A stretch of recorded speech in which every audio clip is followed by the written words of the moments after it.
Hi, this is the OPPO A95 and I'll show you how to change lock screen wallpaper on this device. First, we should hold for a while the home screen with our finger, and then on the left down corner you'll see wallpapers icon. Just tap on this icon and after that you'll see here all of the available wallpapers which you could use.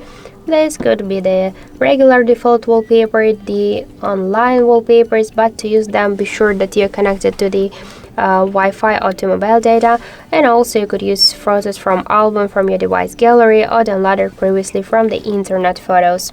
For example, let's select the one from the available wallpapers. Just tap to apply and select lock screen.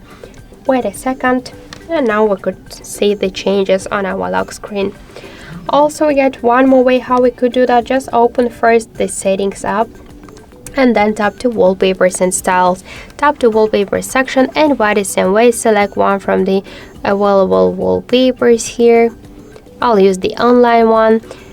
Just tap to apply, select the lock screen, and that's it. So thank you guys for watching, and if you like this video, leave thumbs ups and subscribe.